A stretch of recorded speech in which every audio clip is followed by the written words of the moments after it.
महाराज जी, जैसे आज वृंदावन की होली शुरू हो गई है और अगले 4 दिन तक होली चलेगी। महाराज जी, बहुत सारे युवतियां आपको सुनती हैं, तो ये आज आपका कोई संदेश सब भारतवासियों? हम तो सबसे यही प्रार्थना करेंगे कि होली महोत्सव प्रहलाद जी के द्वारा प्रकट किया गया है। जब प्रहलाद जी किसी भी प्रकार हिरण्यकश्यप के मारने से नहीं मरे, तो उसकी बहन होलिका थी।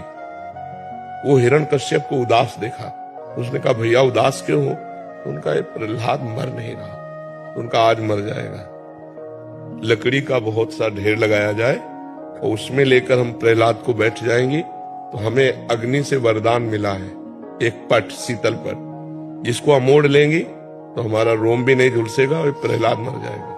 बड़ा प्रसन्न हुआ हिरण्यकश्यप, आग लगा दी गई। तो भगवान की कृपा से ऐसी वायु चली कि शीतल पट प्रहलाद जी के ऊपर आ गया और वो जलकर राख हो गई।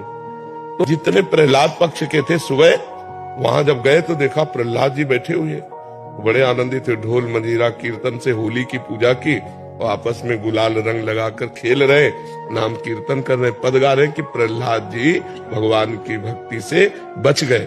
तो ये उत्सव मनाया जा रहा है। ये लोग जो शराब पीते हैं, गंदे हरकतें करते हैं, एक दूसरे के चेहरे पर कालिक पोतते हैं, नालियों में ये हिरण्यकश्यप पक्ष के हैं।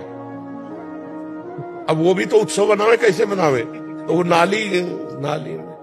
नालियों में गोबर कीचड़, उसकी हिरण्यकश्यप पक्ष की पार्टी, और एक होती साधुता की पार्टी, एक दूसरे पे गुलाल लगाए, रामकृष्ण हरि बोले और बैठकर पद गायन किए और खूब गुझिया और मिठाई भोग लगा कि ठाकुर जी को और पाए आनंद मनाए। तो हमारी समस्त देशवासियों से प्रार्थना है, कोई भी व्यसन न किया जाए और हम आनंद पूर्वक भाईचारा बनाते हुए एक दूसरे का सम्मान करें, प्यार करें।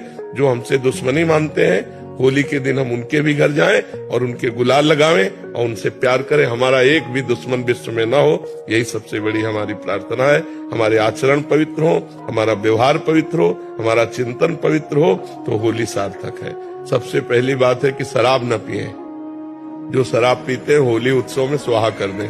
और दूसरी खास बात है, मांस न खाएं, क्योंकि आप भले जीव हत्या नहीं करते, लेकिन आप हिस्सेदार हुए, क्योंकि आप खरीद के लाते हो और खाते हो, तो आप हिंसक ही माने जाओगे।